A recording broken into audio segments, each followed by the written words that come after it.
What's up and welcome to Idle Insights. Wow, this is a special Idle Insights, a show where each week I, Trevor Bettis, talk to interesting people about Idle Champions and Dungeons and Dragons. And with me this week is the entire cast of ICP6. Hello, everybody. Hello. And also a blacked out screen. Who is that mysterious stranger Me there? making a dramatic entrance. Hello.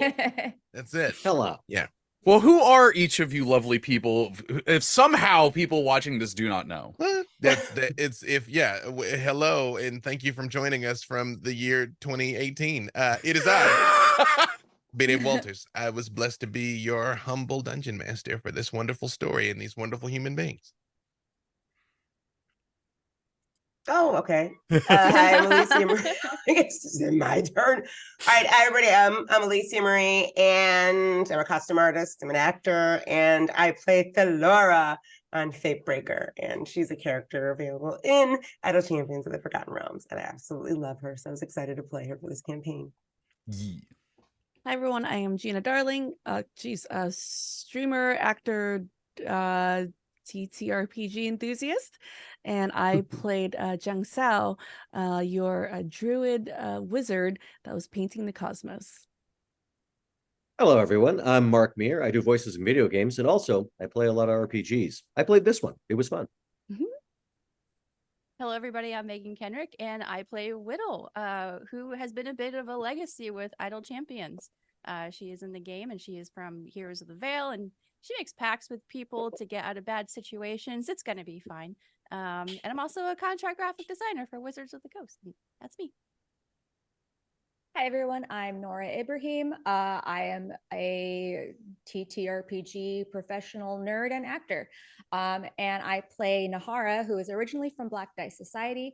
Nahara is a reborn Fallen Azamar undead warlock with a few levels of College of the Spirit Bard. I finally got it all. Yeah! Yay! Only Thank took you all for me tuning 60 in. Yeah, episodes plus several spinoffs. Okay. Great. That's So it. We're out. I want you to know, someone once asked me, it's like, what is Nahara? And I had to go, hang on, I have to hear Nora's voice in my head. Reborn but yeah, Fatebreaker, what an event, y'all. I mean, saved the multiverse, no big deal. Typical Monday, it's what we do. Yeah. As one does. And I do want to point, because I saw some people in chat asking, this is live right now, so if you have any questions for these wonderful people, put question : and then your question into the chat, and our awesome mod Jay will grab them, put a little text doc, and we'll talk about those later. We will also be doing a giveaway, like a normal Idle Insights episode, after a bit. It's a little bit of a longer one today, so it may not be at the exact half-hour mark, so sit tight. If you're looking in another window, keep your ear out. But yeah, so Fatebreaker. I wanted to start with this. How many of you all have played a game in Planescape before, like with Sigil and all that stuff? Played a game? No. DM'd? Yes. Oh, I'll count DM. I'll count DM. Yeah. I'm old. I was there when the Deep Magic was written. So, if you look on Twitter, I posted, this was years ago, an old Dragon magazine where I have an article about Planescape that Perkins wrote, and I tagged him in it, and he responded saying he bought his first car with the money from that article. That's how old we both are. Oh. Yeah. Well, I wanted to ask for folks who hadn't been there. We'll start with Meagan. It didn't look like you raised your hand. How was the Planescape adventure for you? Did it live up to the hype? Well, I was gonna say I dabbled in it. It wasn't like a full-on Planescape adventure. Sigil was involved, but I'm really actually looking forward to diving deeper into Planescape. I'm very, very excited. I've actually already created a character for it. Just hearing to go. Yeah. What about you, Noura? How did you find the Planescape adventure and going through the multiverse? It was the first time for me, so I guess the best way I could describe it is I'm used to gaming with B-Dave. So I think that's a valid answer. In that sense, I kind of knew I sort of knew what I was in for, in that I had no idea what I was in for, but I was ready to roll with all the punches. So B-Dave never makes it not interesting and exciting, and also like, where are we and what are we doing in the best possible way. So I enjoyed it. And how about you, Gina? What'd you think of Planescape? I am also a enjoyer, but also victim of B-Dave Walters. Support group needed. Yeah, support group. We have a group chat, and this was my first time. I'm still fairly new in the TTRPG world, only a couple years, so a lot of this is still the first time for me, and it was so incredibly fun. And it's always a joy whenever it's B-Dave DMing. You stop it. Well, Gina, Alicia, I wanted to talk. Hey, go ahead. I just want to What's say up? one thing about the Planescape. Like Yeah. in extremely broad strokes, there's kind of two ways to Planescape. I mean, of course, there's an infinite number, but in broad strokes, there's two. It's Sigil is the city of doors. So from this one place, you can go anywhere. And of course, you tell the kind of story of people that go anywhere. And then Sigil itself is fascinating. It's like Deep Space Nine on steroids, and you can tell a very different story of where you never depart that place at all. And the new book has done a really great job of fleshing that out. In you also can put literally anything there. And Mark and I are just coming back from D&D in a castle where we had a whole coffee conglomerate that was run by an archdemon that was based out of Sigil. this whole thing, Cafe de Jubilee. Yes, demon lords can run viral businesses. Was that Cibriax? What? Completely different. Oh, But I mean, equally gooey. The other thing I would say about this is I told them almost nothing about this story. I gave them the character, kind of character creation parameters, because most of these characters are old hat, and also the fact that it was going to be wibbly wobbly, timey wimey. I kind of gave Doctor Who as a touchstone, and I said at the beginning of the episode, I was like, some stuff's gonna happen. It won't make sense to you, but it doesn't make sense to your character either. Just go with it, and y'all saw what happened.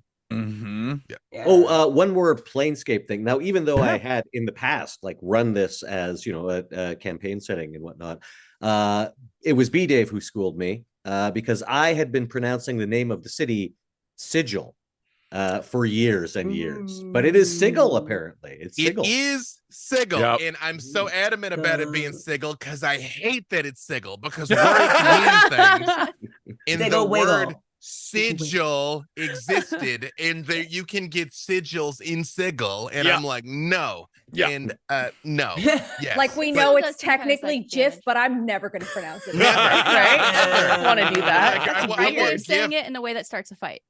Yeah. Exactly. I want GIF chiseled on my headstone. Exactly. Yeah. So it's the same thing. I'm at the same point with GIF and GIF though, with Sigil and Sigil. I won't correct the person. I was like, it's fine. Sure. We know we're talking about the same thing. It's all good.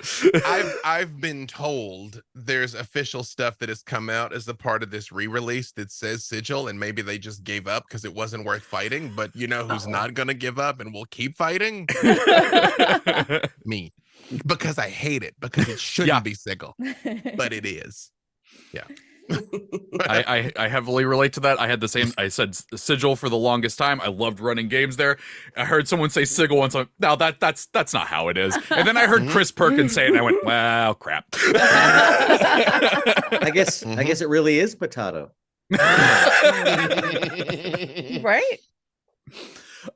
Well, Gina, Alicia, you both played brand new characters for this one, making them ahead of time. This was one of the interesting things about like the last Isle Champions Presents, and this one's that we have these characters who we are developing with awesome people and bringing to the game. But that means that we have to like develop them and know about them before you actually get a chance to play them.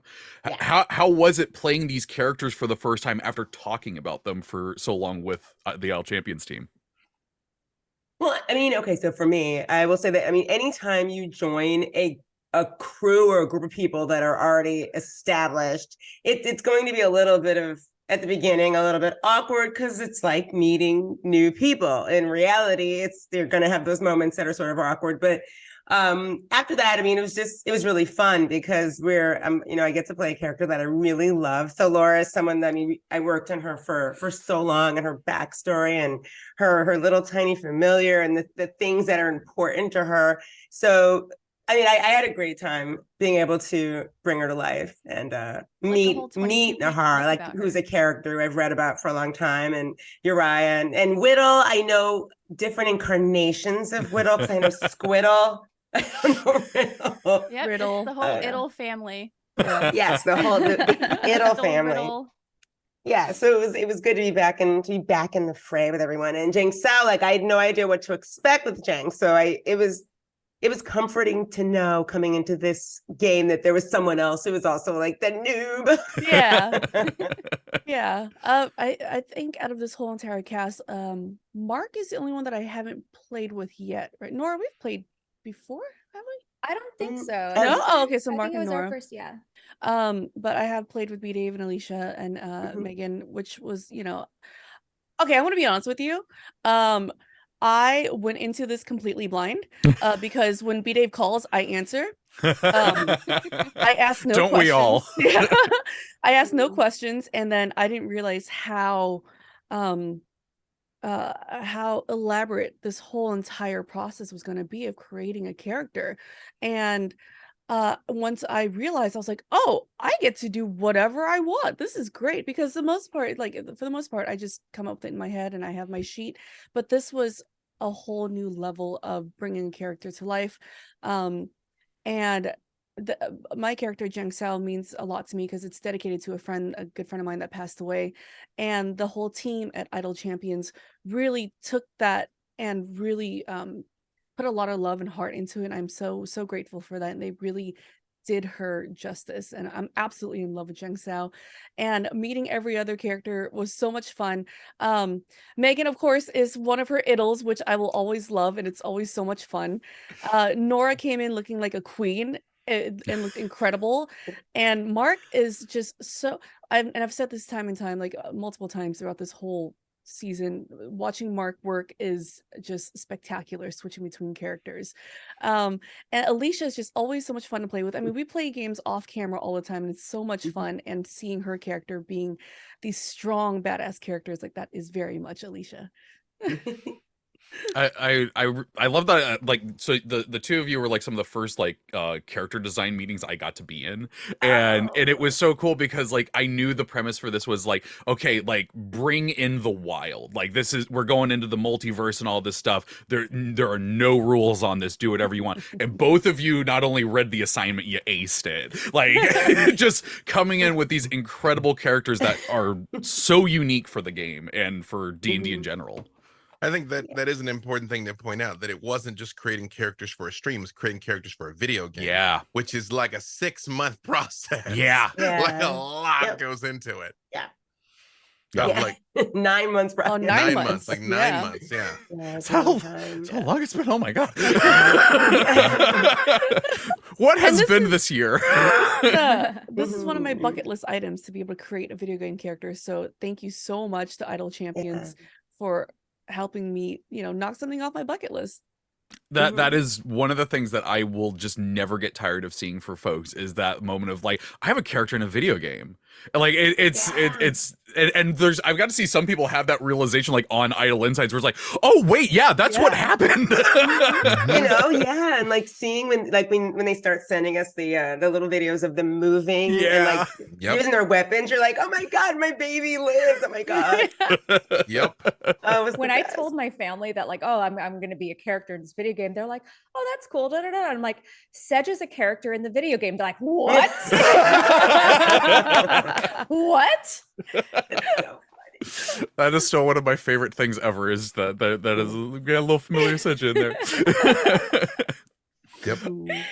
Oh, good. I was just gonna say, she sang the song of her people in enough of our streams that I feel like she's earned it. I'm not gonna lie, in the first episode when she first started making sounds, I was like, I didn't realize how much I missed hearing that cat. She's like, it's for you, buddy. It's for you. She's tell Treavor. So it was like, you don't have to edit this one out. My canon now. Well, no one can see, no one in the chat can see this, but V is in the video call also and has a cat on her lap right now that is very distracting because it's adorable. Also, I want to just take this moment and give a massive shout out to V for producing the show and all the incredible work that she did. Literally work. Literally all of you all in chat would not have had a show for the last 5 weeks if it weren't for her. So thank you so much. I would also like to take this time to officially apologize for my late emails to V. It's because of who I am as a person. I love it. But yeah, big shout out to V because she is incredible and the work that she does is massively appreciated.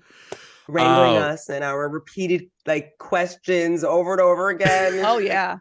With grace, like I said this 15 times, but here we are again. Then she deletes that first part. Sent the link 62 times, Gina. Oh my god. Right? Oh, Very that's right. patient with Sorry. Fun times. It's funny because it's true, Chad. All of this, 100% is true. Yeah, he says this knowing how many times he had to remind me to invoice for Black Dice Society. It's corralling cats. Cats are the spirit animal of this entire process. Just moving them in the same direction. And then there's multiple times that we're on multiple continents, like multiple. Oh my gosh. Zones. Yeah. Like I think isn't this the first episode that 100% of us are home? Yeah, oh baby. I think so. I think so. We did it. Yeah, I don't know. Maybe episode 3? No? Maybe 3. I don't know. Yeah. V said 1. There we go. Oh, yeah, all right. First episode and last episode. Woohoo! So Mark, Noura, I'd be remiss if I didn't talk about the fact that we got like a fun little sequel to Black Dice Society in this. How was it coming back to these characters and getting to explore what happens after that wild adventure you all had? Well, of course, when B Dave calls, I answer. There we go. But, the B Dave light is up. Yeah. But it was a real extra, or in my case anyway, a real extra added incentive to get to play these characters again, to get a little epilogue for them. Yeah. Because, of course, the way that it ended was necessarily tragic because it was a Ravenloft campaign. And even when you get what you want, you don't get what you want in Ravenloft. But especially with the way that this ended up. I assume people have seen the show, so we won't worry about spoilers. Oh yeah, no, this is a spoiler filled episode. Yeah, pause, go binge 60 episodes of the Black Dice Society, Go wait. and then come back. Surprise, we all die. And also spoilers for the 5 episodes that we just did. But getting to have that little open-ended kind of honeymoon in Sigil, it was very nice for the characters, I thought. And it could have gone either way because I could see them just having to go back to your tragic and this brief, what did I call it, conjugal visit with reality. The first thing that when B Dave told us that we were going to be continuing this story, first of all, I love playing Nahara, and the whole Noura Ibrahim story arc through Black Dice Society is one of my favorite things that I have done as a TTRPG player, like streamer. It's my first question is like, okay, if we're going to be outside of Ravenloft, I'm like, so how is that going to work? Like, what? I didn't know how was Uriah going to be, because the way that we'd left off the story, and like, is my father-in-law going to be tagging along? How is that going to work? How weird is this going to be? Also, yes.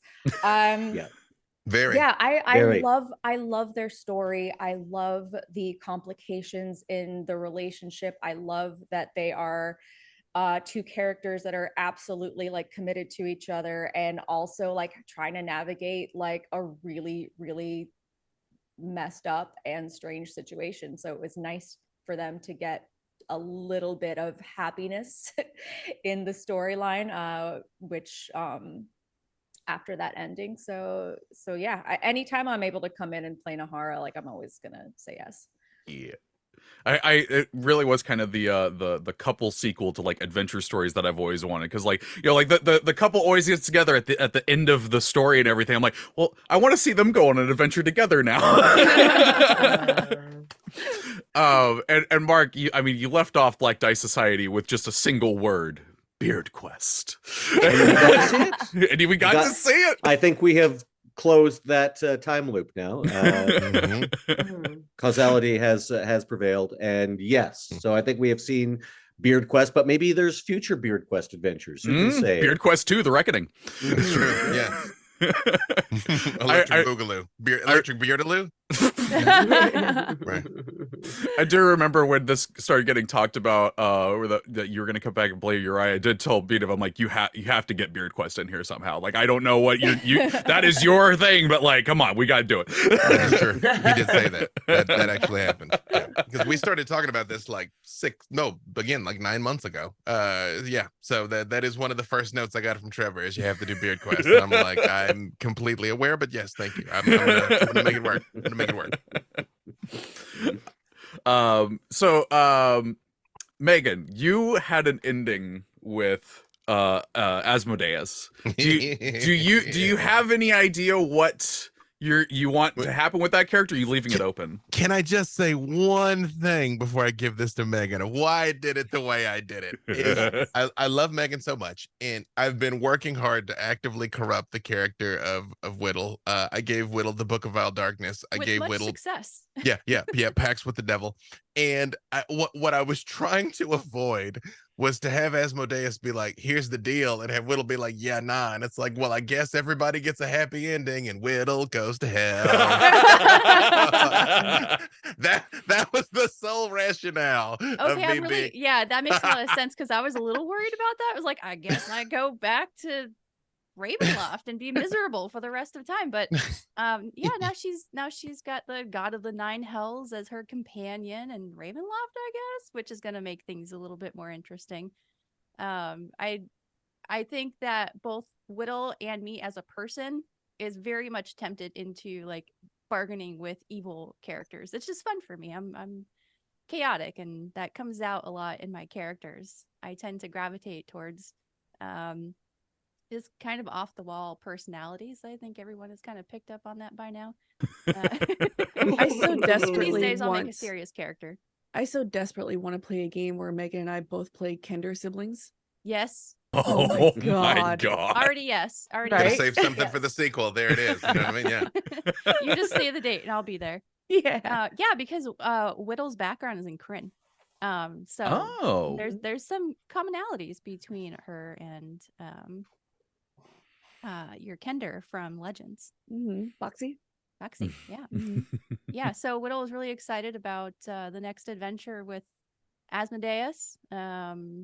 She's still got that black hand from making a couple of deals. We're gonna leave that cliffhanger for whatever sequel she gets. The good thing about deals like that is they never come due until you're dead, and then you got to worry about paying the debt. Hey, I have to call this out from chat. The lurking writer said, Widdle Vision, Widdle and Asmodeus having their spin-off adventures. Oh my gosh, yes. Yes. Where Asmodeus slowly learns to love. Don't feed him gum. And you got to reprise the role of Riddle in this one as well. How was that, playing two Iddles at the same time? Well, I've done that before, actually. Oh, really? It's a lot of fun, but it's nothing compared to the role playing that Mark does. I think there was like 4 characters in one episode that he did. And there was in the Bailoff episode. We need to turn that into a drinking game. Every time Mark role plays as another character, you take a shot. We're not going to last a whole episode. Yeah. That's a way to get alcohol poisoning. Yes. Firan Zalhonen wasn't even strictly necessary, but I was like, he would probably say something. So Mark, watch Mark juggle. Yeah. Mark, I feel terrible for you. Your back must be hurting from carrying all this talent. Oh, I've said it before and I will say it again. My favorite part about watching Mark do what he does is he physically changes. You can tell before he Yes. says anything. Yes. He can be like, oh, it's Aslan. Oh, it's Farhan. Oh, it's Baloth. Like you can before he opens his mouth. it's Yeah. like it's the incredible. Aslan Face lean. changes. That's Yeah. the one for me. Like it goes from he looks so sweet to I hate that guy. I don't like him at all. You should. Yeah. Although boy. now, Mark, I have to ask you, since how do you think Baloth and Aslan would actually feel about each other? Like, Oh, they would.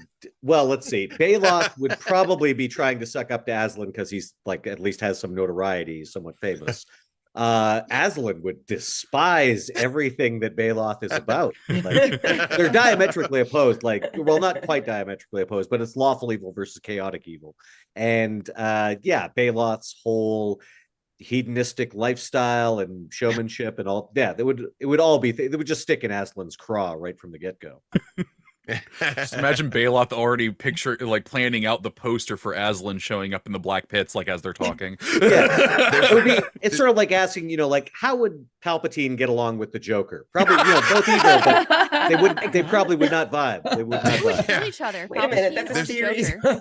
Joker. there's a picture in Van Richten's guide, and it's just random because it's not in a part about Ravenloft or about Darkon, but it's a picture of Strahd and Aslan fighting, and they're just like busting through a window. Like I just imagine Baloth just printing that out as like a pitch meeting. And be like, It's a black light poster. Yes. It's like Lisa Frank colors. Yeah. Yeah, but I couldn't actually get Strahd for this, but I got a Nosferatu in a wig. So just go out there and come around a little and Got a Nosferatu in a wig. That's my next character. What a coincidence. Yeah. So Peter, you DM'd a lot of Idle Champions Presents. Quite a bit. In fact, the only person that has DM'd it besides you is Mark.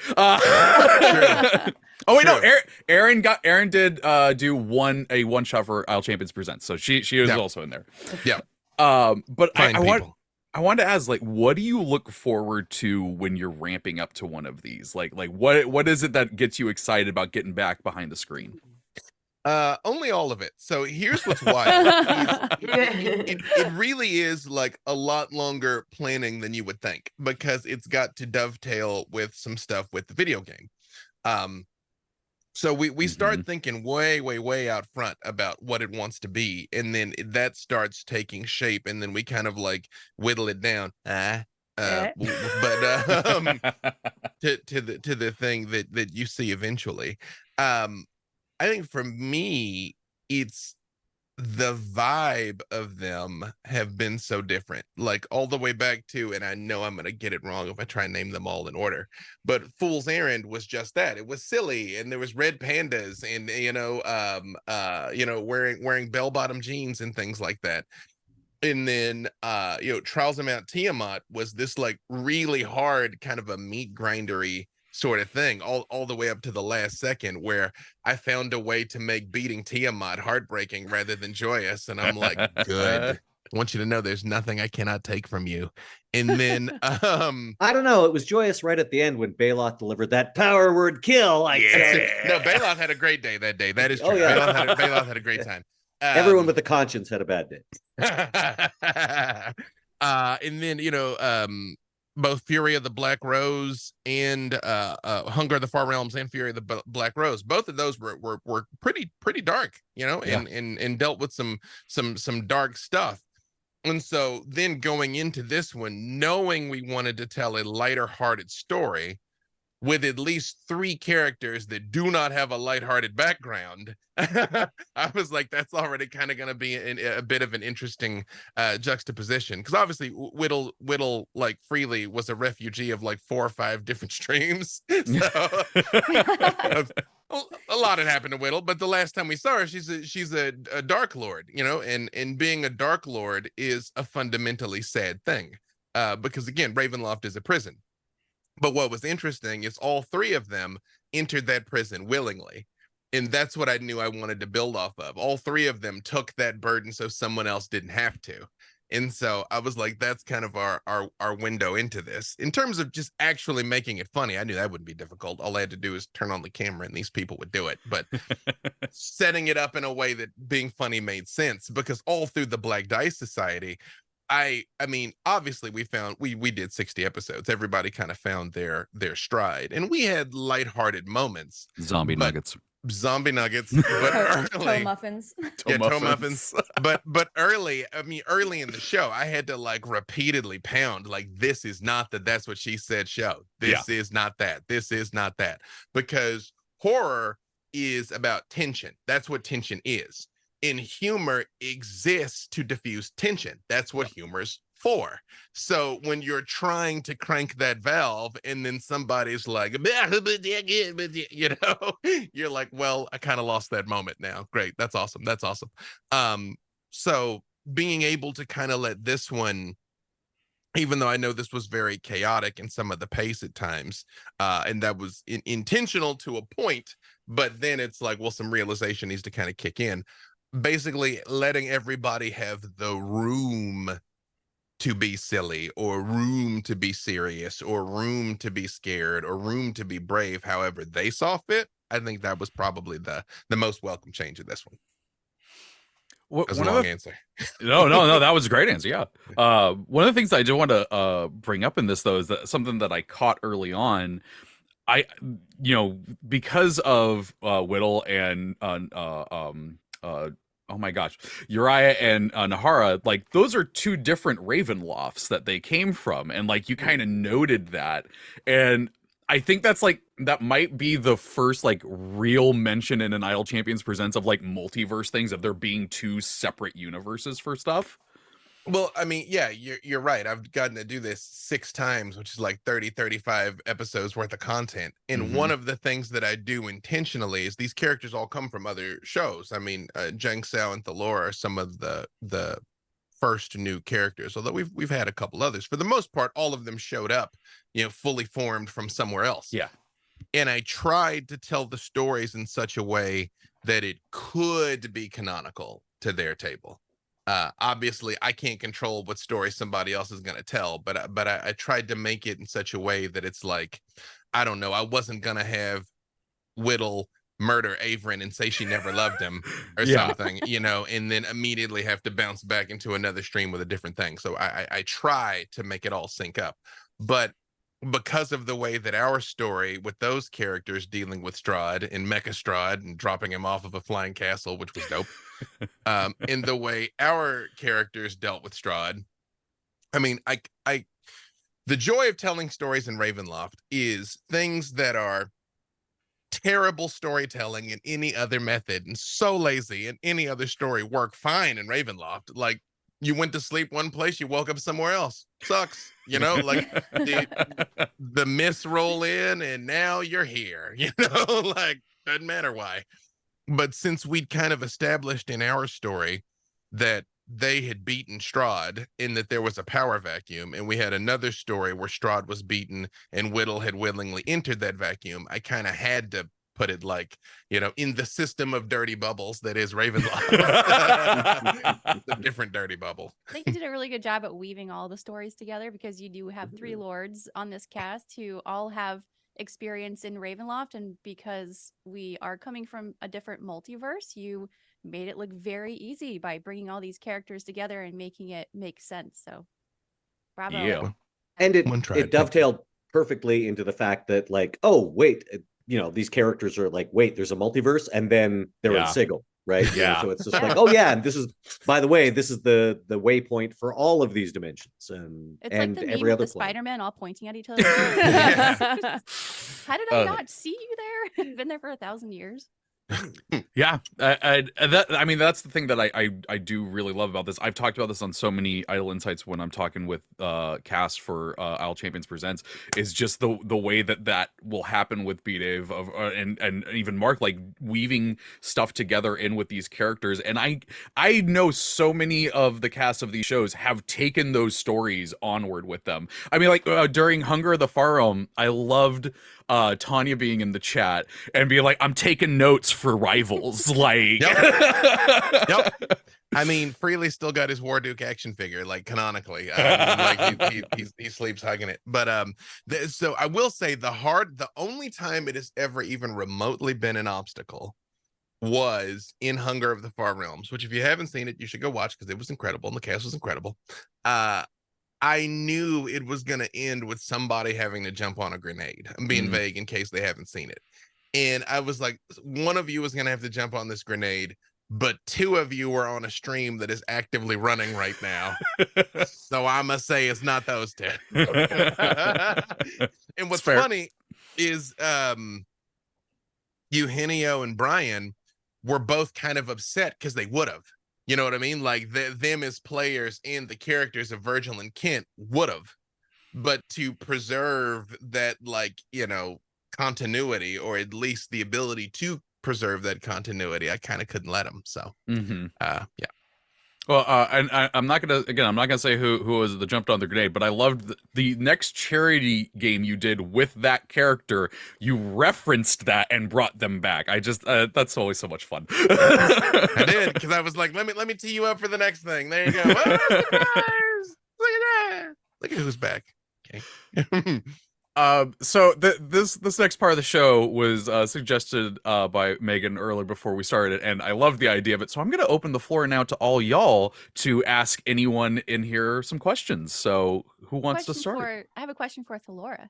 Ooh. And this is kind of inspired by the post that I made on Twitter yesterday, because it got me thinking, if Thellora were Gen Z, what cut of pants would she wear? Yes, I'm telling you, those pants. Why did you ask that? Kind of pants. So, like, we need an answer. Yeah.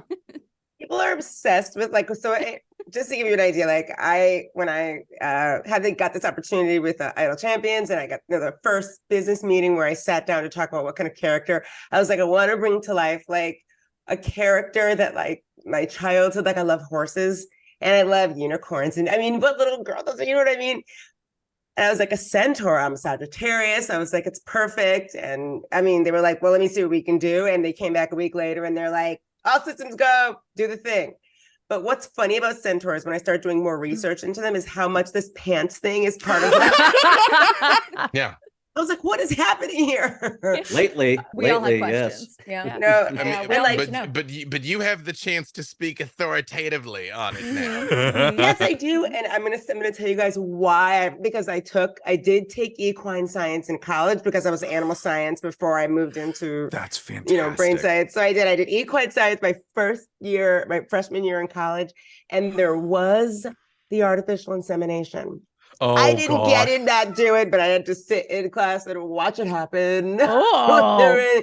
So I do feel quite sort of like I can actually speak intelligently. And when we ended, I had this like vision of an epilogue, and I thought about like Thellora sending Jang Sao a postcard of like this sort of scene of all of the centaur who are in Caliwood wearing two pairs of pants, a pair of pants on the back and a pair of pants on the front. And like this sort of like field vision, and they're all sort of standing in front of Mount Tora, and she sends it to Jang Sao and says, we figured out what pants are. Jang Sao. I think they were two pairs. Oh my Jang goodness. Sao would Like, have in order looked to at make it work. Jang Sao would have looked at that postcard and turned to Quinn and said, "We were way off." You're gonna have to redo that constellation. Yeah, we're back to the drawing board. Can't be my paints. We gotta do this.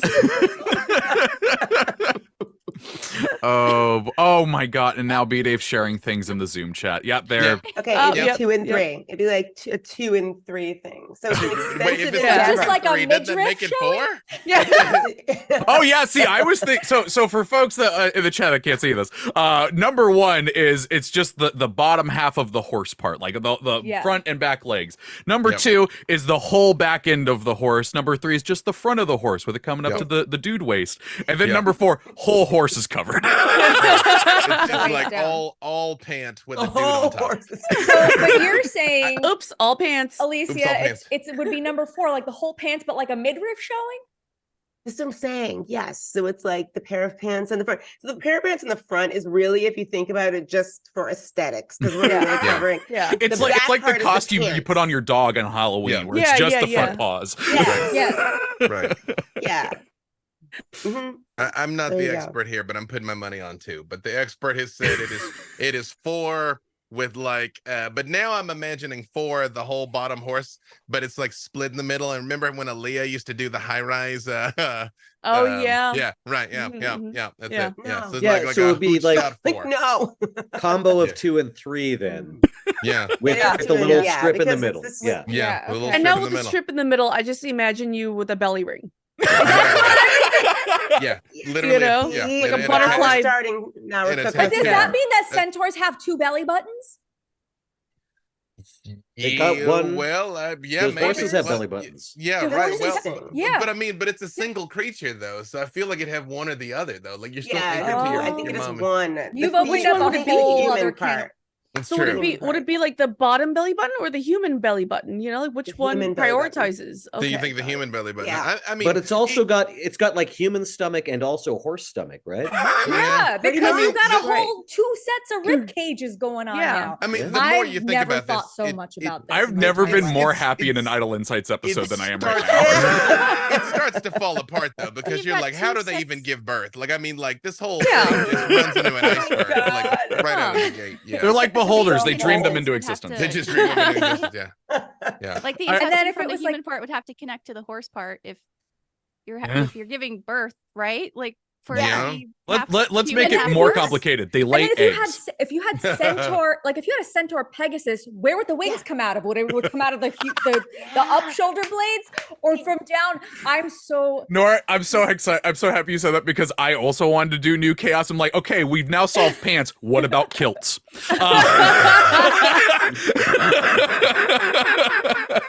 Okay, I'm remembering the old cover to A Wrinkle in Time, and in that one it was like a Pegasus centaur, but the Yeah. wings were actually where the human arms would be. Oh, So they what? had- Oh, well, the why? Oh, like what? Yeah. So they Wouldn't were you like be a little that. bottom Like- heavy?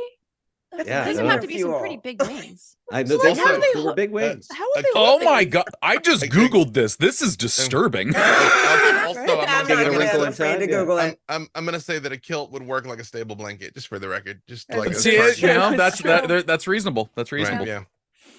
you made sense. It's fine. I mean, within the realm of something that innately doesn't make any sense. Yeah. Oh there- boy. I just sent a Oh, picture that's gonna no. make it worse though. But there you Let's go. see. There you go. Okay, I'm gonna put this in here now before anyone else asks a question for the rest of the cast. We are gonna be doing our giveaway here in a few moments. Keep an eye out in chat, and Jay is gonna drop a keyword in there and just put the keyword. Can we make the keyword centaur pants? Or is it like, if We'll the die is cast, it's fine. It is up to Jay. We'll see what Jay does. saying, It may Jay. be too late already, If it's too late, it's too late. But if it's not, Jay, you know what this is. but yeah, Centaur so pants. go ahead and put that. Oh, they already beat you to it. It is horse pants.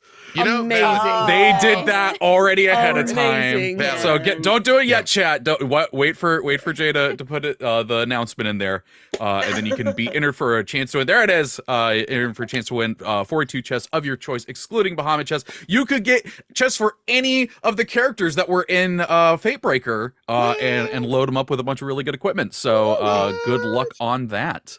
That is so many hooves to join your formation. So many. So many hooves. I demand another 9 months of character design to give Thellora pants. Yeah, you guys are working overtime, man. You know what? That could be a skin for the future. Yeah, I was gonna say I could Exactly. talk for that. We could talk about it. Oh, that is hysterical. Mhm.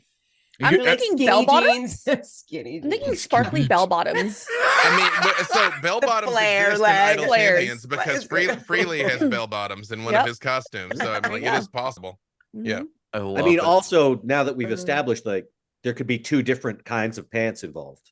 True. It's true. Oh, yeah. Leggings, A random skin, so when you apply it, you don't know which pants you're getting. With like two different leg colors. If Yeah, y'all don't exactly. throw in Jinko jorts or short Jinko jeans, Jinko Okay. jorts is the worst set Yeah. of words ever. I'm gonna be so mad. And just Yeah. like a pair of booty shorts, but it only goes in the backside, back legs. Ooh. Yeah. Yeah, Really? Back Yeah, I leg can- booty shorts. yeah. Booty It says shorts. juicy on the back. Jay in the chat said, "I always got a strong bell bottom vibe from Thellora." Yeah. I love it. I love it. Anyone God. else got a question for your fellow cast? I do actually. Back to Thellora. Just because listen, I just gotta hear it again. What's your problem? I just gotta hear it again. So, do you think Misty would have been proud of us and how everything turned out? You mean would Misty be proud of us? Yeah, yeah. I mean, like, if think Misty was here, what do you so. think she would say? That to be honest with you, that was like one of my favorite parts was when Dave told me that Misty could make an appearance, and because I swear that campaign was over way too soon. We had such a ball in it in the AFQ. I like playing Misty only because nobody expected her personality to be like that. So when she came, it was like, oh, well, okay, I guess she's, what is that, chaotic weird? What is that? What is she? Chaotic weird. Chaotic weird. She's actually quite friendly. She's just a little different, like, Yeah. okay, that's her. So yeah, I think Missy that she got the opportunity to like show off a little bit and talk about the fact that she passed her Willowith tribunal and she was now an official Willowith when she got to invite you to come back to her pond and die, even though none of you were able to pick her up on that offer at the moment. Yet, haven't taken her up on it yet. Mhm. Yeah, yeah. I Wait, guess we need the Misty epilogue though. Like, I mean, like, what happened to Misty? Yeah, where's Misty now? That was my way of kind of trying to trick you to get into doing Misty's voice Yeah. to tell her. We're trying to tee it up. God. We're trying to tee it up. We're teeing it up. Which I love it so much. I have a No question. idea. If we were going to do a Freaky Friday thing and everybody had to play somebody else's character, Oh, That's a good question. I'll roll a die at random if nobody has an idea. I mean, I would love a chance to tackle Widdle's voice, so there's that. I would pick Yeah. I Widdle. would love a chance to be Uriah and have sort of the Azalin and the Oh. what's the Yeah. other one You gotta name? play all four. you take on Yeah. the Yeah. whole package. Heads. Yeah. I think I it would think be that fun would to be play fun. Uriah and all of the accompanying. Yeah, that's right. We have to play 3 different heads. Like I'll play Personalities. Aslan, you'll play Raya. All right, but now I gotta hear it, Mark. I gotta hear some Widdle.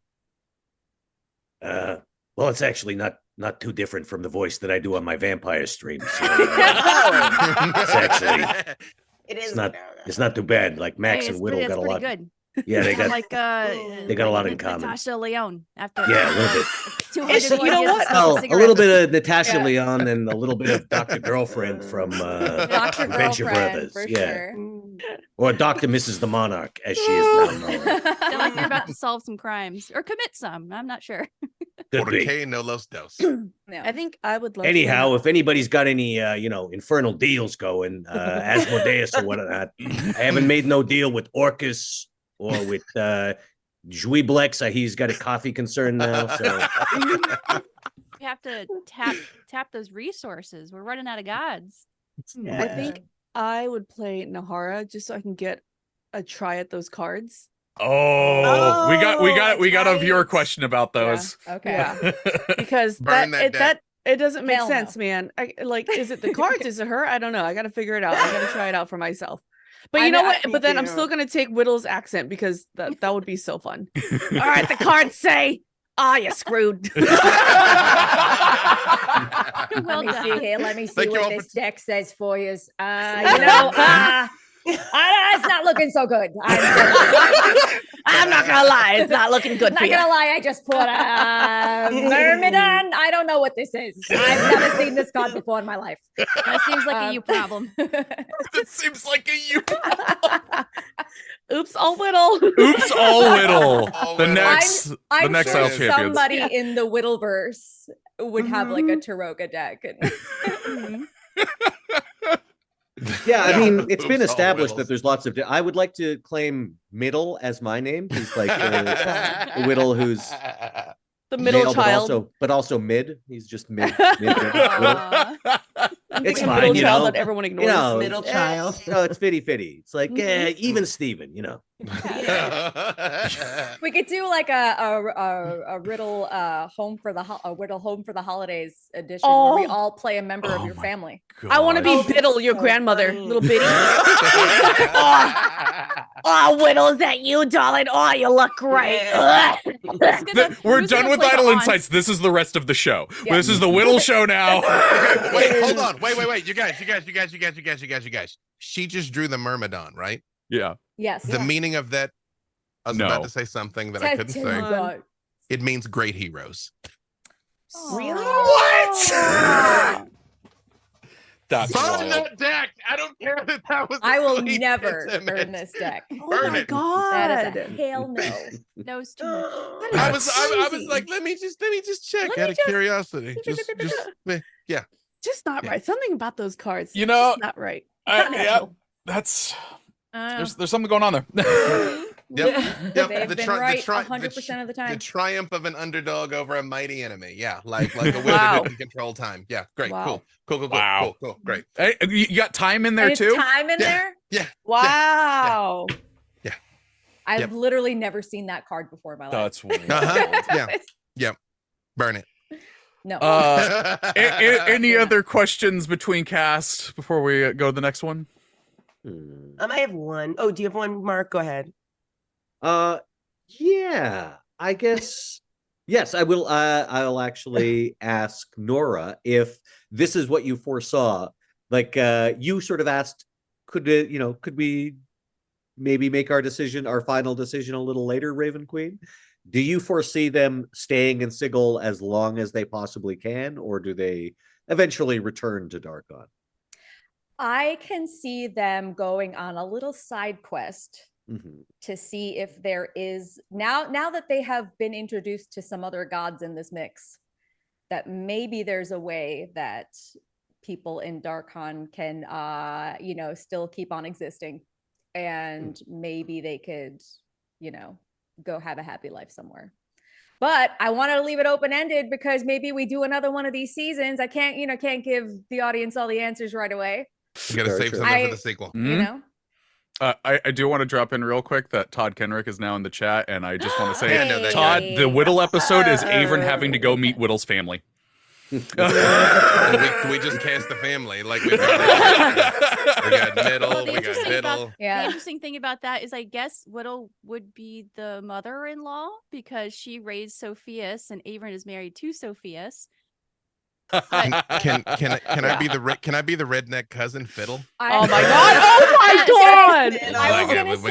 We're gonna be doing some picking and a singing out here later on. I was gonna say Fiddle, but I pictured Fiddle as like that kid that everybody has like a family member that like wants to be the center of attention, always performing. Totally. What if you it's didn't you? ask for, nobody asked for it. my God, yes.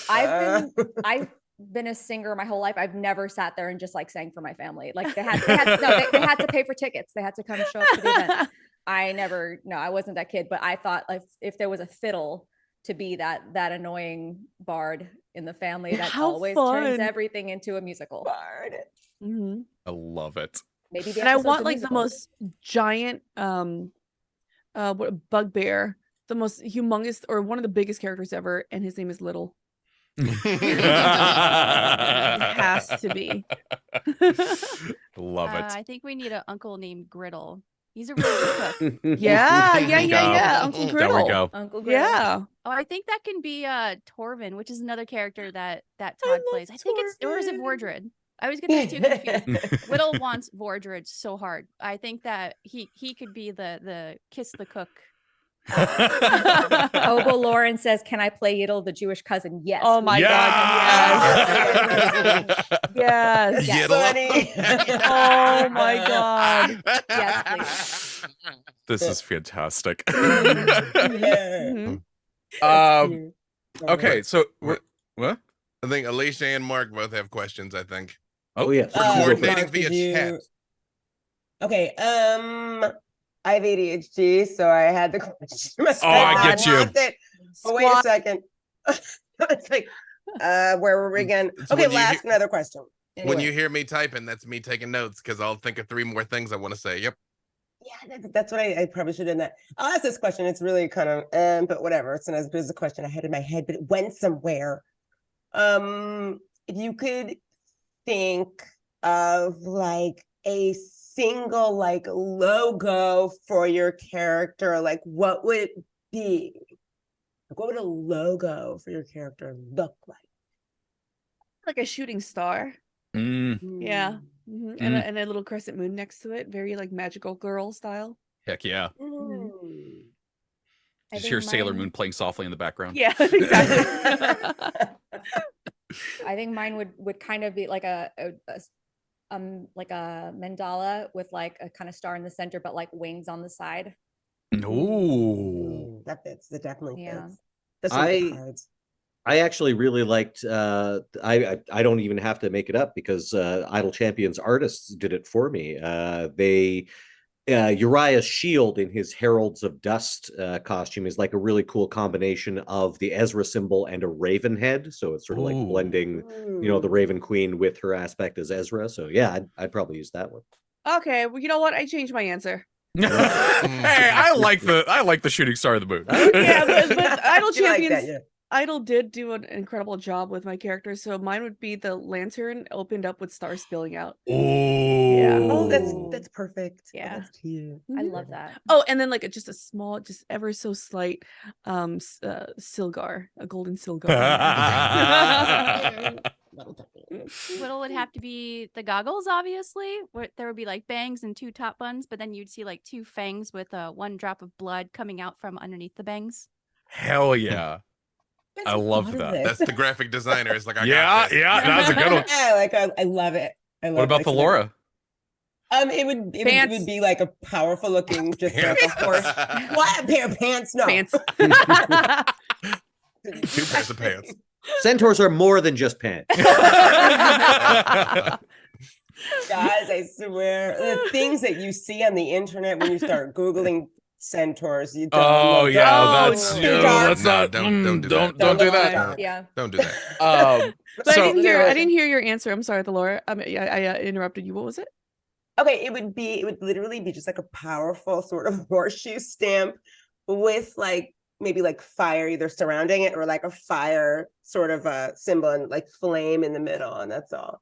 Yeah. Oh my Sort of God. simple. I love like, because like graphic design, I do like wondering like what would be a symbol that would sort of speak for who your character is without people knowing who they are. Love it. Well, I had a few more questions lined up. However, we got a lot of questions from chat while we've been talking. Wait, there's one more thing. Mark had a question because he tried to ask me before we were going, and I was like, "That's content. Hold it." And then if he didn't get to ask it, I'd be a jerk. Okay. Oh, sure. Yeah. So this was a question for you, B Dave. So when you made Manchun, obviously Manchun was our main villain in this. Mhm. Like, because it didn't occur to me until we were like in show, and then it all started clicking. Like, just the similarities between Uriah and Manchun. Like, they're both literally clones of archmages who were like evil schemer, take over the world types. So yeah, like that. And when Uriah was presented with the opportunity to act, he just kept trying to convince him. It's like, no, you don't have to go walk this path. So had that occurred to you beforehand? I was glad that I kind of got to stick the knife back a little bit with that whole if I don't become him, if I don't exceed everything he was and his expectations, then what am I? I really wanted to like give that to Uriah. It all kind of came up organically, to tell you the truth, that it was like we were just how many we knew it was going to be a Planescape story. We knew we wanted to do like something vaguely Doctor Who inspired, of wibbly wobbly, timey wimey, and multiversal. Before that, we knew that's what Loki was going to be, and it was kind of organic as we were just kind of like looking at who even could do this. It was like, hey, wait a second, there's some resonance there. So it definitely was something that I got to lean into more than I expected, though, because it was like clone of an evil wizard, check that box. And then it was like, oh, wait a second, clone of an evil wizard. So yeah. Love it. Well, let's hop over to some viewer questions, because like I said, we got quite a few of them. We're gonna start off with Cassius335, who says, question, Noura's cards, how? Just how? Question. Burn them. So Nahara has a Lupus Taroka of souls, and I'm kind of thinking there might be some souls attached to this thing at this point, because I'm doing an experiment now because I have several tarot decks, and we are currently recording for my Call of Cthulhu campaign, and I happen to have a Cthulhu tarot deck, and so I'm experimenting just at the top of the show, just to see if it works, and so far still so I don't know. So it might be a Noura thing. y'all, I'm telling you, 60 episodes of the Black Dice Society, 5 episodes of this, 5 or 10 charity games over time. Those cards have been right 100% of the time about things that she didn't know. She couldn't have known stuff that was going to have, in some instances, many episodes later, 100% of the time. I don't remember the one time it really freaked out Mark, but we talked Dark about Lord. It was the Dark Lord card. It was the Dark Lord card. Yeah, you can see his face where he's like, "Oh, come on, what is this?" Yeah, it's been a lot. Yes. Yeah, they're fun. I do love my props. I literally took College of the Spirit Bard because I'm like, I need a Taroka deck in my hands. I love that. Yeah, that thing is spooky, but it's so dang fun. I'm gonna say this now because I saw it wasn't mentioned in the chat, because I'm not used to having to announce who the winner is. But the winner of the giveaway was Shoden111. So congratulations on 42 chests of your choice. And spend them wisely. Next question is from Seeker30K. Question, Mark, what's the most number of voices you've done at once? Was it this show when Baloth showed up?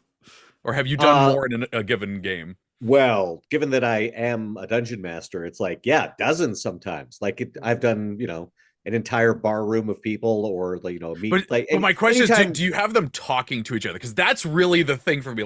The switching is impressive, but when you're Uriah talking to Aslan, talking to everyone, it's wild. I certainly in DMing scenarios. Thank you very much for the compliment. In DMing scenarios, of course, that comes up because sometimes you might have, say, a town meeting or something that your players are interrupting, and you're just doing that, and then you realize, oh, they're not going to interrupt, so we're just going to have to continue to improvise all this dialogue until maybe drop a few hooks to get them to jump in, and then so yeah, it can be upwards of a dozen characters at once sometimes. And I guess thank you. I guess when you're doing it on the fly and you're having to improvise it, it's more like just, okay, I need a new voice for this new character who's going to come up. It's just like, oh no, he will also be Cockney. This guy is also Cockney, and yet another gruff Cockney joins the conversation. So yes, this is as a player, that playing 4 characters at once was, I would say that was probably the most as a player that I've ever had to do at once. I don't know how you do it, because when I had to bring back Boxy, I completely forgot about Jang Sao. Until the end of the interaction, I'm like, oh yeah, you're there too, my bad, and then start talking to myself. I mean, your facial expressions change for each one. Your acting. Yes. Amazing. And yeah, I mean, I encountered that too, because there were some times where it's like, oh, Ferran hasn't said anything in a while, I'll have him throw in a bit, and but yes, it did tend to, especially when Baloth was there, Baloth, Aslan, Uriah tended to take the focus. In my mind, I always pictured Ferran was there, but just reading a newspaper, just floating. Yeah, he's just looking at his nails. He's like, he's having neutral. ghost he tea. Doesn't really care. Minding his own business.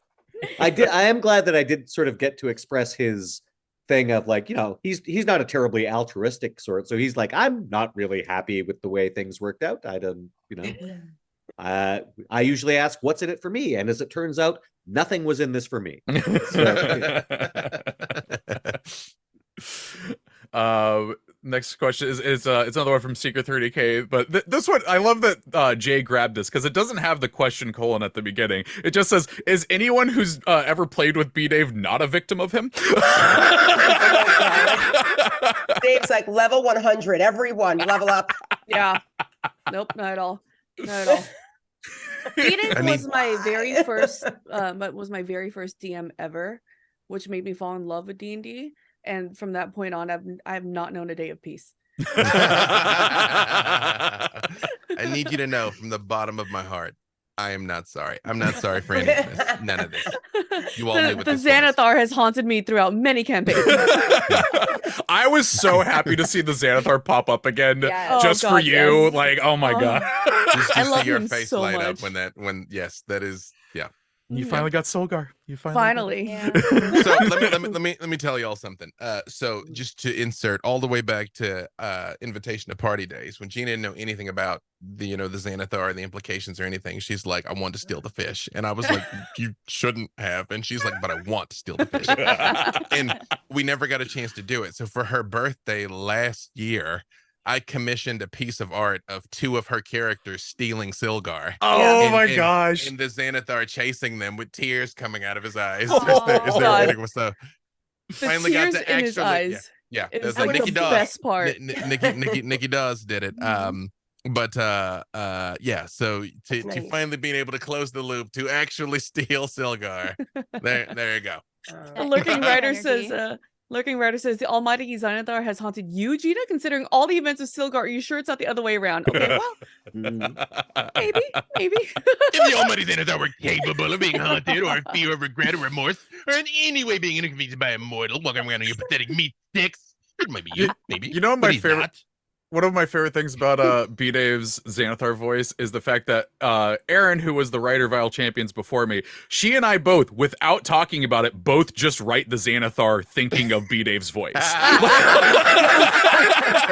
Oh no, Because there's an almighty Xanathar voice. It is Yeah. that is the way that he That's talks. awesome. it's definitely It's I had Xanathar make a cameo appearance in my D&D in a castle campaign. There was no other voice I could possibly Right? use. Like it may as well be the canonical one. Like The almighty Xanathar.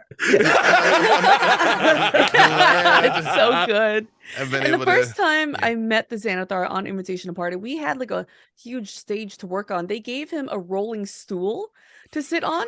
So B-Dave was just rolling around the stool with eye stalks, just rolling around. It was hilarious. Oh God. I need you to know I thought of that stool about 5 minutes before we went live. I was like, I need a stool. I Oh. need you to give me a little stool. And they like ran and searched the building and brought me that tiny stool. And I hadn't Amazing. tested it until I rolled out and started spinning around. So good. oh my god. And also in my game, Xanathar used to be a much more frightening presence, and now he's kind of a loser. He is. That's kind of my thing. I'm like, the beholders are doofuses with nuclear reactor eyes. Like they're ridiculous, but they can just destroy you by I love thinking them. about it. And it's just wonderful. Because the moment you kind of buy into the fact it's like you do kind of suck. It's like, what? Yeah. Patient disintegration, like bang bang. Like now what? Anything? No? Oh, You can't God. talk because you're dust. Yeah. The next question comes from Star Chaser 43, who says, first, thank you all. Thank you for your wonderful performances for the game. Second, what are your most memorable moments from this campaign? I'm going to leave this up to whoever wants to go for that. I already know my answer. Oh, yeah? When Asmodeus actually delivered on the Fatebreaker and Widdle didn't die. What yet has happened to her, it remains to be seen. But yeah, that was definitely my favorite moment, because having to affect a game in such a big way with a god, and B-Dave is always so good at kind of tempting Widdle into making deals and doing things that maybe she shouldn't do, but she kind of wants to, is always like my favorite, most fun experiences in D&D. A deal is a deal, my good gnome. That's right. I would say, honestly, I was very, very happy to bring Boxy back, because she is my most favorite character I've ever played. Oh.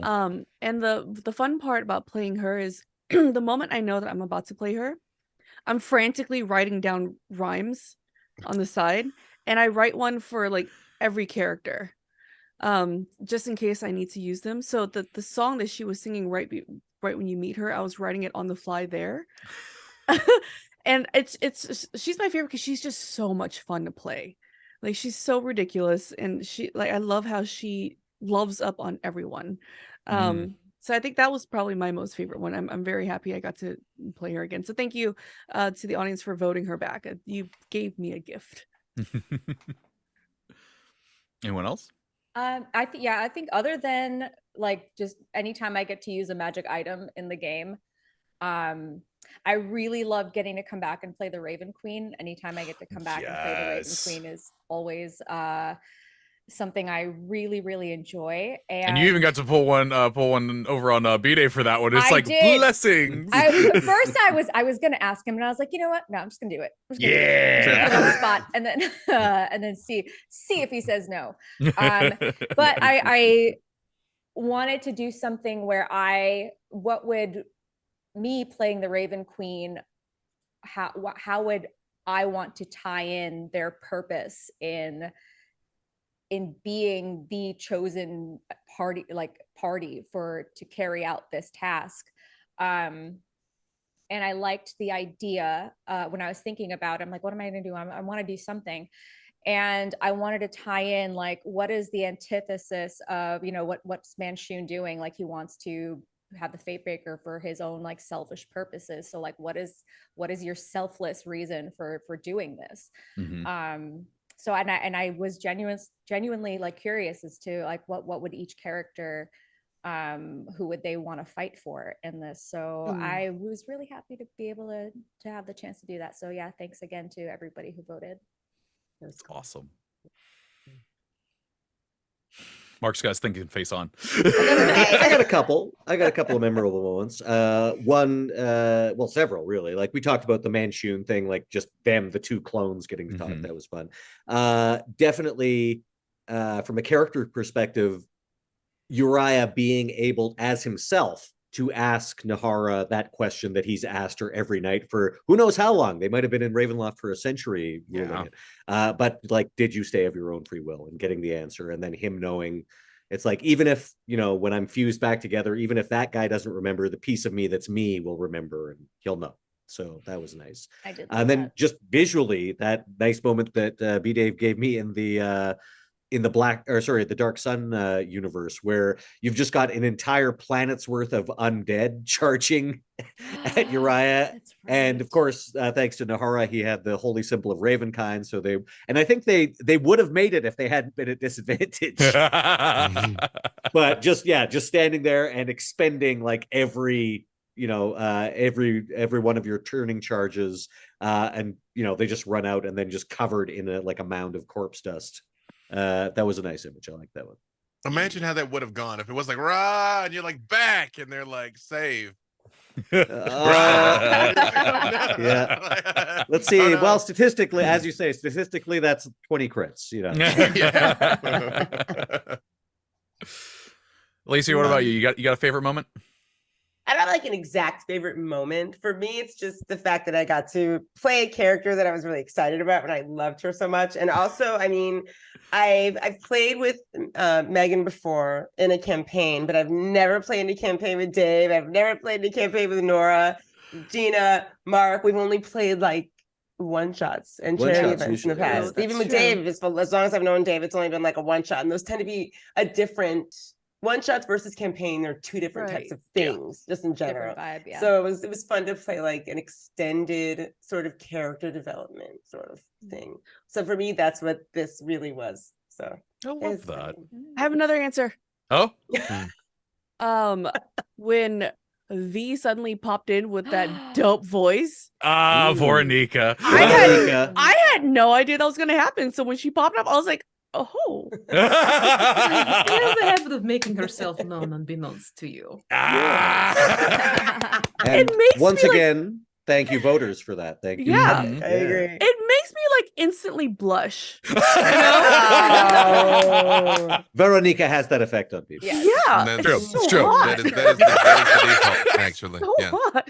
Oh my god. B-Dave. I think I think for me it was the exact ending when we were saying goodbye to everybody, and I found myself getting like more emotional than I would have expected, because that's not usually how I am. Yeah. Like I get emotional about like very happy things like that, but usually I'm just when we're saying goodbye, it's kind of, it just is what it is. And I think it very much weighed on me that it's like, I don't know the next time we'll get to see these characters. I mean, that's kind of the nature of what we do, that like obviously unless you're mid-season on something, you never know. So I think I was trying to be cognizant of honoring their stories and honoring these characters and honoring the people who've brought them to life, while also trying to be respectful of the paths that had kind of brought them to this place.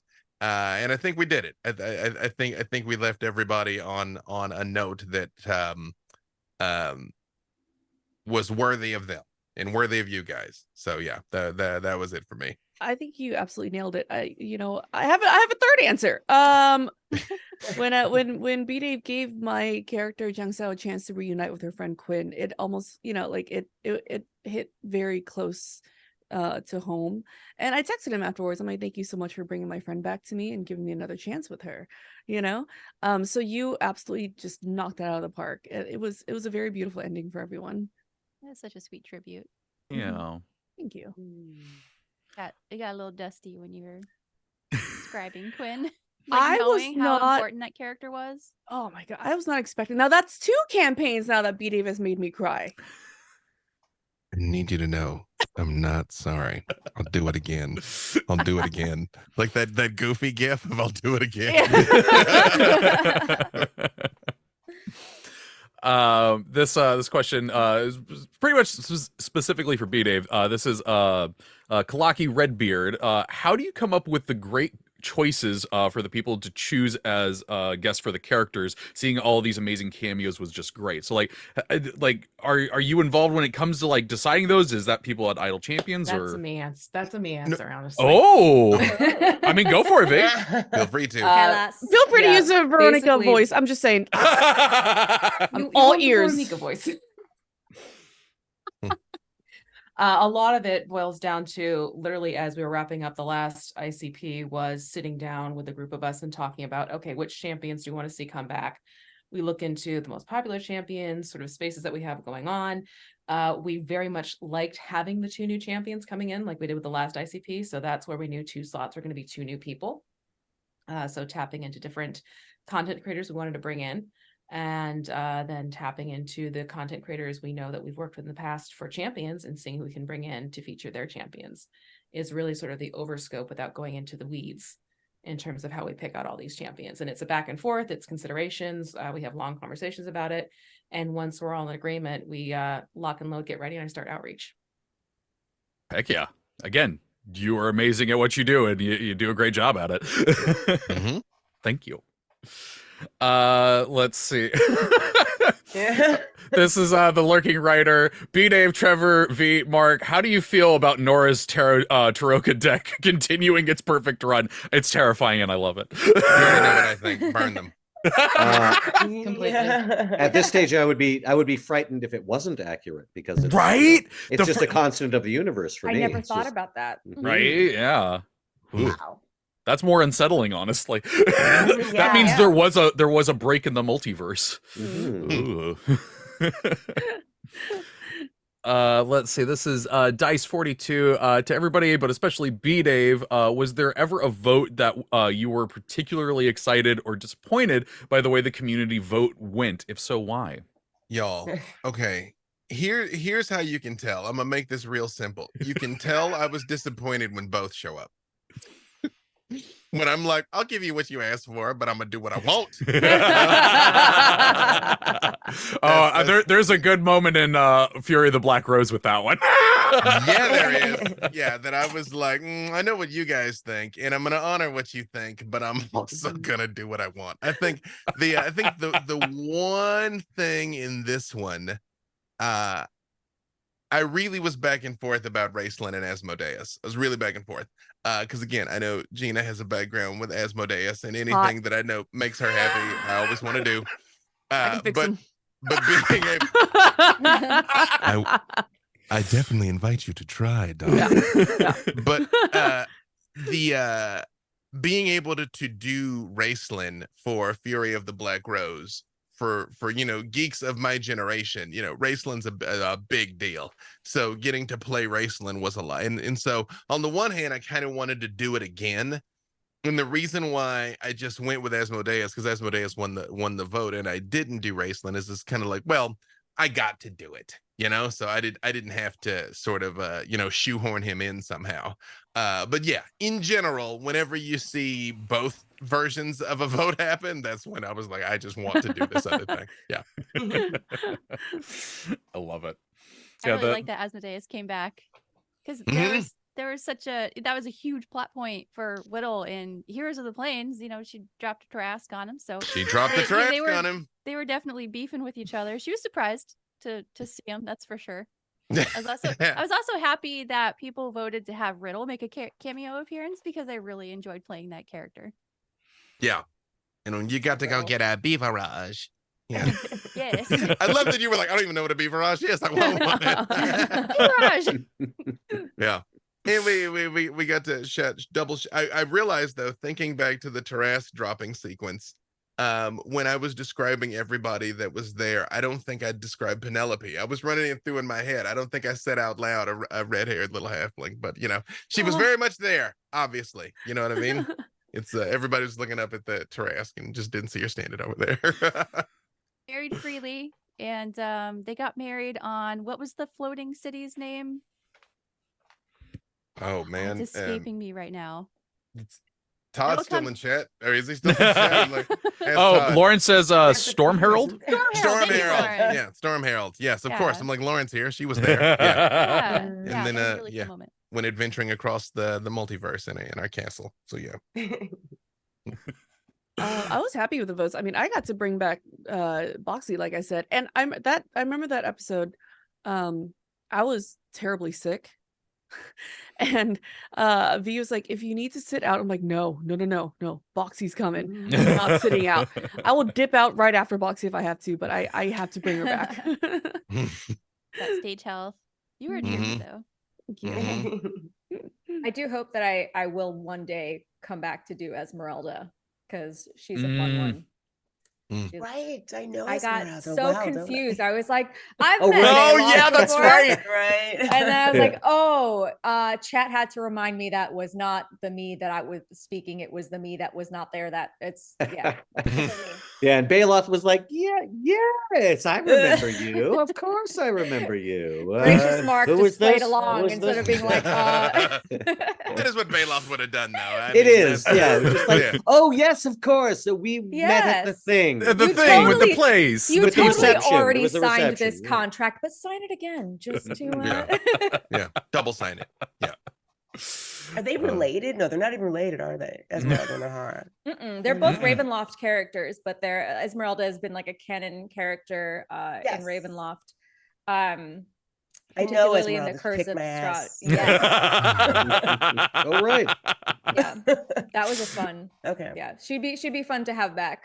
But the Raven Queen is always. I'm always happy to play the Raven Queen. It is funny that Black Dice Society, Esmeralda never came up. I know. Yeah. She never It came was up in a the story. possibility at one point if we got there, but we just kind of had to blaze through some parts. Yeah. Yeah, I mean, yeah, she's usually with Van Richten, and like we ran into Van Richten, but she wasn't there. She wasn't around. Yeah. I think she might have been referenced. We ran into the twins, of course. Yep. Yeah. It was mentioned that she was out doing stuff, but it never came up. Yep. I was ready. I was like, put me in the game. But, yeah, she's a fun one. Well, any last ones, because we're getting towards the end of the show here. So any last of the votes or any last thoughts on Fatebreaker? It's always so sad when a campaign ends. Because you wonder, like, where are they doing now? Like, where where are they gonna go now? Yeah. And I miss all the characters. Shopping montage. Right? I mean, we know what we're doing. Honeymoon and Sigil. Which is the multiverse, the Vegas of the multiverse. The Vegas of the multiverse. Yeah, I would assume they're taking in a few shows and whatnot. And, yeah. I hear the turn of Fortune's wheel is great this time of year. Or you know who I'm gonna miss? Oh, go ahead. No, who are you gonna miss? Because then Alicia was gonna ask something. Sorry. The adolescent magical samurai turtles. We're super gonna miss you too, bro. I miss you guys, man. We barely met, you know. Like I wish we could have hung out more. It's like we still survived. Like you guys literally speak out language. We just gotta get together like jam, you know. Nahara and Uriah are taking surf lessons. A beach episode. Benjamin. Oh man, a beach episode in Sigil, the shores of Sigil. Sigil shores. Sigil shores. Yep. Sigil shores. Yes. And we found the Get out Sigil. a hot tub. Oh boy. Oh God. Alicia, you said I think I'm sorry, Trevor. I Oh, keep yeah. putting my No, producer no, no. hat on. This isn't your thing, but I keep doing my thing. Sorry. But yes, Alicia. Sorry.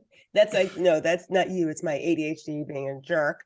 But you actually brought up, I'm sorry, you meaning Noura and Mark, you brought up, this is your honeymoon, you know, in Sigil. Maybe you're running on the beaches of Sigil in slow motion together, holding hands.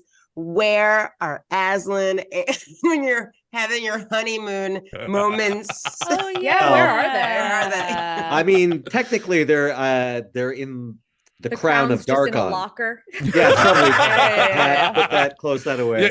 But you turn the crown the other way. Honeymoon, Yeah. No, it's like, oh, very well. The Lady of Pain would help you with that if you asked. If you were like, could I just get a hall pass from you? Oh boy. All right. Well, we are gonna start wrapping things up. However, I've just found out I have an announcement to make for Idle Champions. Shadowheart from Baldur's Gate 3 is coming to the game, and the Champion Spotlight and blog will be live in 4 minutes. So go ahead and check out our YouTube channel and our site for that as we get more of the Baldur's Gate 3 crew together. I got to write the equipment for her. That was a lot of fun, just getting to be the God's favorite little princess. As one does. I hope she's nicer to me in this game because she hates me in this game. For like no reason. Like I didn't do anything. I come up to her. Yeah, she doesn't like me. I go up to her and talk. She goes, "What?" That's Asterion to me. Asterion was I nothing help to do. you. See, what's really funny about this is that I romanced Asterion and my wife romanced Shadowheart. So, Wow. but we're gonna we gotta be getting out of here. But I think we're gonna do outros the same way that we did coming in. So, B-Dave, where can people find you and what awesome things you're working on? It is I, B-Dave Walters, on all the socials at B-Dave Walters. If you visit my Twitter, there's a pinned post. All of my programs are on sale right now. TheUndisputedAcademy.com. Use code 14day50. I'll teach you how to do all this stuff you're seeing and do it well. And thank you all for tuning in. We literally couldn't do it without you. So until next time, thank you so much. Is that me? Is it me next? I think it's Alicia next. Alicia, yeah.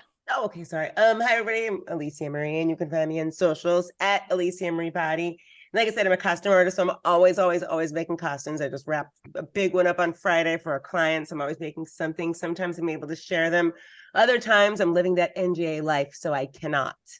Also an actor. I wanted to mention that November 13th was the premiere of Dungeons & Dragons Adventures, namely Faster, Purple Worm, Kill. Yeah. Hey. The people in this series are also featured in that series. It's a D&D live show, and it's on Amazon Freevee, and it's Thursdays and Saturdays, and you can catch some really cool episodes, and you'll get to see a character that I really love. I'll warn you before she comes up. Pretty much that's me, and I just want to say I had an amazing time playing this campaign. I hope to God I get to bring them back, and we get to see what they're up to in the future. But thank you so much, B. Dave and Idle Champions and everyone for coming along for the ride. Gallop. And now we know the pants. So there you go. I am Gina Darling. Thank you so much for watching. You guys can find me on stream. Actually, out right there. You can I just commented in the chat. You guys can find me on stream. I stream 4 or 5 days a week. All my social media is the same on Twitter, on Instagram. And I believe November 30th is going to be the premiere of Critical Role's Candela Obscura, which I am a part of. I'm in the 3rd chapter of the Circle of Tide and Bone, so please don't miss out on that. And honestly, like, if you guys can just go in the comments in the chat when it airs and say nice things about me, because I was terrified that whole entire game. Okay, it's a scary game. No, it's not that the game is scary. It's like Oh.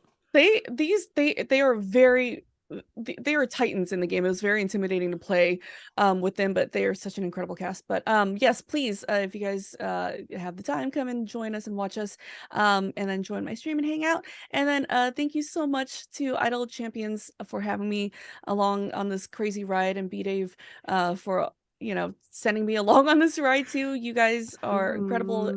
This production team was fantastic to work with. You guys work so very hard and are so very accommodating, and thank you so much for helping me bring the story of Jang Sao and Quinn to life. And everyone that watched, thank you so much for, you know, loving us and spending time with us and voting for cool stuff for us. Hello, I'm Mark Meer. You can find me at Mark Meer on Instagram. You can find me at Mark_Meer on the shambling corpse of what was formerly known as Twitter.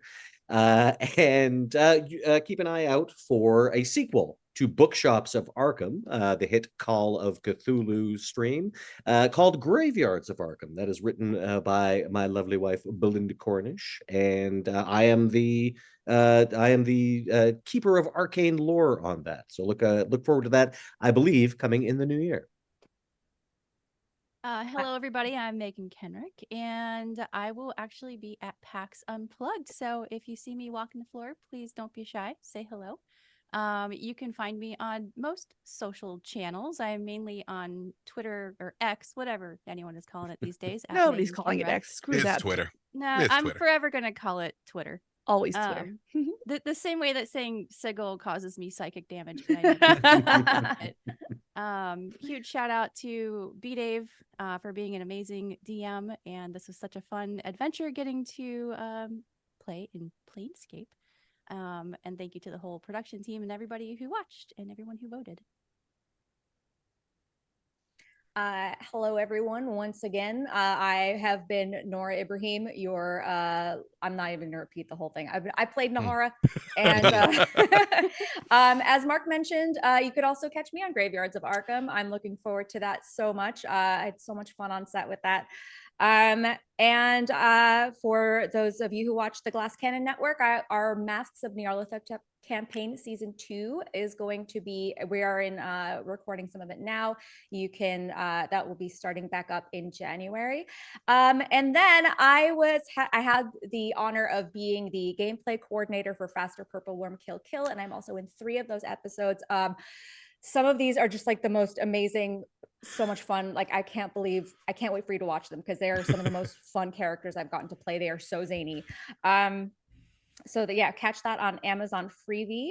And speaking of Faster Purple Worm Kill Kill, if you are at PAX Unplugged and you want to see a live performance of it, we are performing Friday, December 1st at 7:30 p.m. So tickets are still available if you want to come check that out.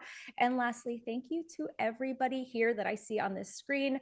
You're all wonderful human beings. I had so much fun gaming with all of you, and to the production team, and then to all of you watching and all of you who voted. I love you all. Thank you so much for all the love and support that you continuously give us. It makes me love what I do even more. Thank you, Lauren. Thank you, V. Thank you, Trevor. Thank you to Jake and Wayne her. And thank you to all of you, and yeah, everyone out there in chat, definitely go find these people on the interwebs and everything that they do. You will never be in need for good entertainment if you follow all of them, so please do that, and I hope we get to talk to you all again soon at some point. But that is going to do it for this special for Idle Insights and for Fatebreaker. So thank you all so much for watching. Until next time, take care of yourself. I love you.